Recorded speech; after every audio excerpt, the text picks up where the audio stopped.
program manager.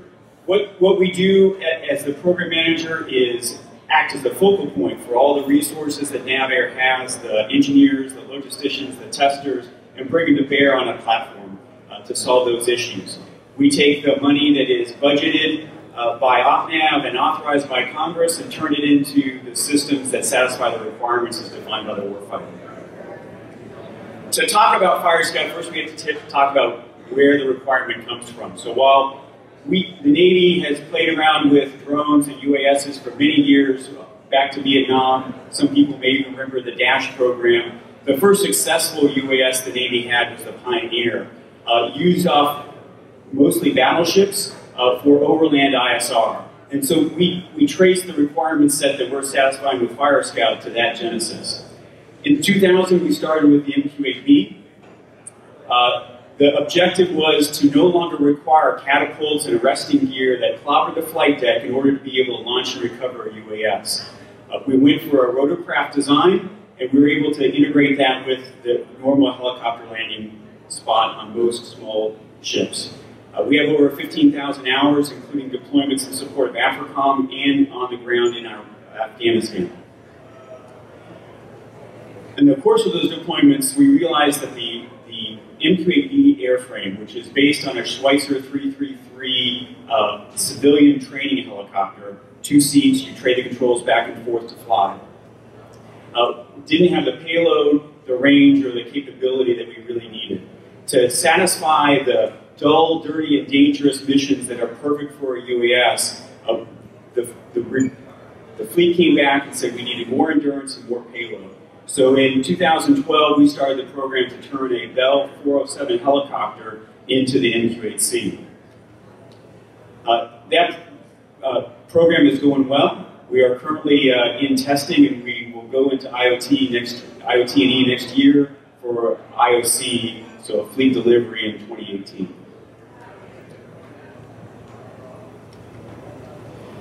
So the point I want to make here about the difference between these two helicopters, I think most of us kind of understand the relative size of these, is look in the endurance.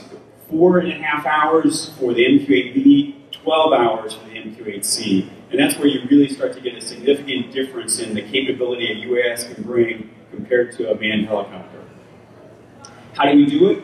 Well, we take a regular old Bell 407, take it off the commercial production line, and rip out everything inside of it. You can see the cargo area is filled with a fuel tank. The cockpit is filled with all the electronics that allow it to be unmanned. We put a big data link on it. We put the sensors on it, and we have an MQ-8C. But the system isn't the airframe alone. In order to fly, we need the ground control station, which is 2 consoles for a air vehicle operator or the pilot, and a mission payload operator who runs the sensor package. We have radios and data links, and we have the UCARs, the unmanned landing system that allows us to do the precision recovery on the back of the flight deck. So this is a picture of our mission control system. Again, we usually install those into a ship's compartment, try to get it somewhere close to CIC. The data is ready to be piped off the MCS, which that's a ship integration issue that we always have to work with. Is the ship ready to ingest our data, and then how will they distribute that across the ship? The software that is running it, we call the tactical control system software.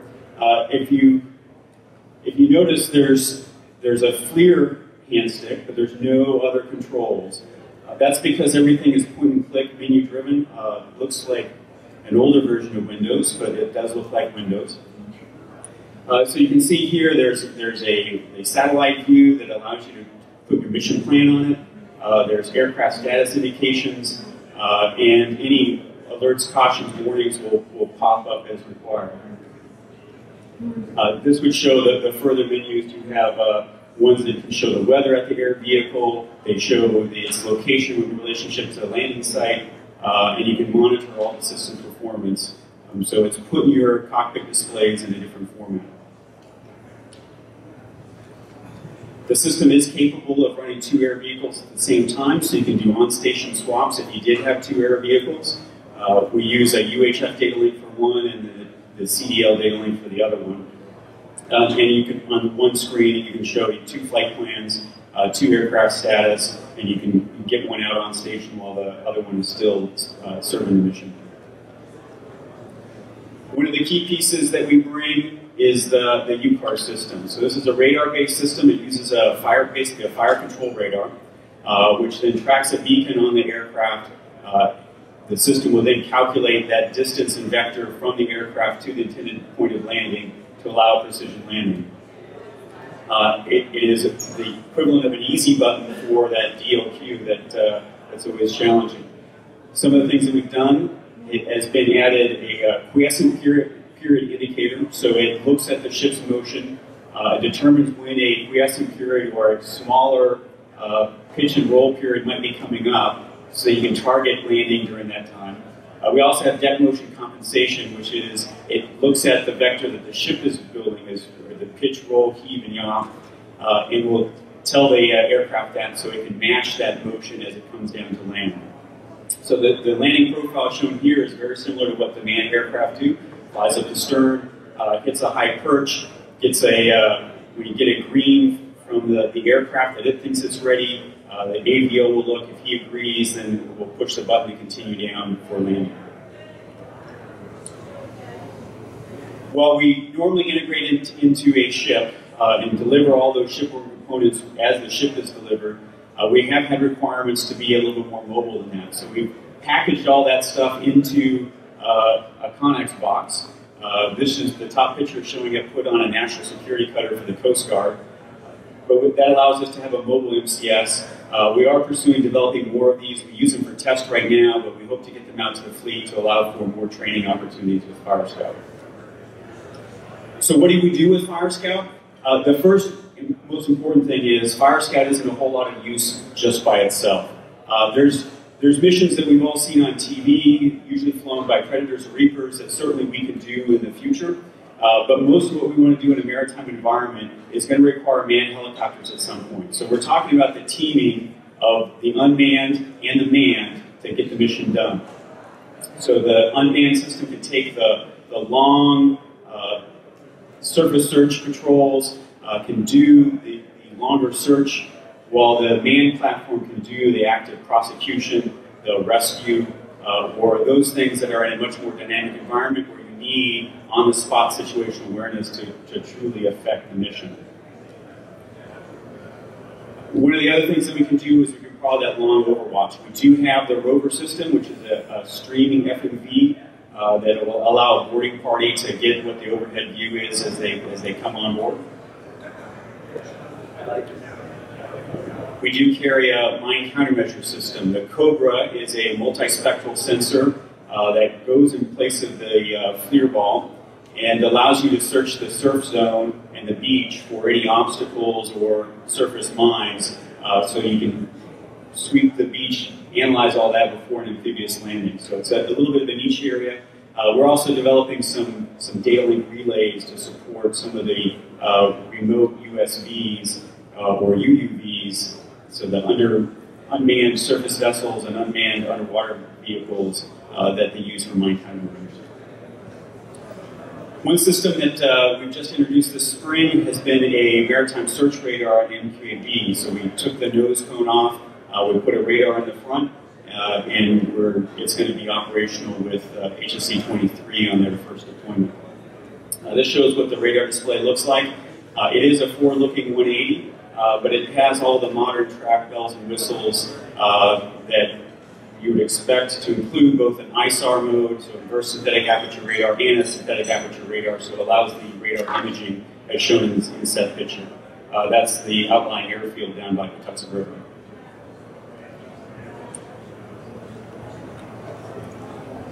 There's another one showing some piers close by. We've also put weapons on the MQAB, so 2 3-tube launchers for APKWS. We successfully launched them off the MQAB, and we find ourselves at a halt because the LCS magazine can't take APKWS because there's no space to build them up. So while we're waiting for those mods, we put this one on the shelf. We are going to pursue a similar capability for MQ8C.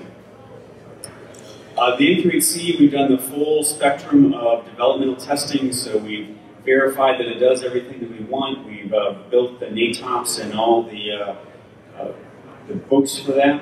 We've even taken out and done a first preliminary dynamic interface, which is to build that wind and sea envelope on a DDG. And we're waiting, this year we'll go do the same thing on LCS in preparation for the initial operational test, which will then lead to fielding. This is kind of what we look like in the future. Again, in 2018, we expect to get the N3C out to the fleet. The radar, we'll put a radar on it pretty soon after that, and we'll integrate the weapons a little bit after that. Total buy will be 40 aircraft, of which 38 will be delivered to the fleet. I want to talk a little bit about the other UAS in the system. So this is Triton. Just like the helicopter community is working this team of manned and unmanned, Triton works with P8 to provide that theater-level surveillance for kind of the maritime patrol. They are also looking to put a lot of the electronic warfare packages that some of the older P3s carry onto this as well in the future. X-47 was another one. Low observable carrier-launched aircraft. The following aircraft is going to be focused for tanking and ISR, and that program is underway. What we're doing in Firescout looking for is dealing with some of the issues that you heard Ted talk about. So first is dealing with the due regard issue. We're looking at collision avoidance systems. One of them that we're looking at is a 14-inch by 10-inch by 1.5-inch electronically scanned array that would allow us to do that air search radar capability for collision avoidance. Another one that we're looking for is ice detection at range. So another system that allows us to look about 5 miles out of the aircraft, see the ice in the atmosphere, and give us enough indication so that you can steer clear of it and not fly into it.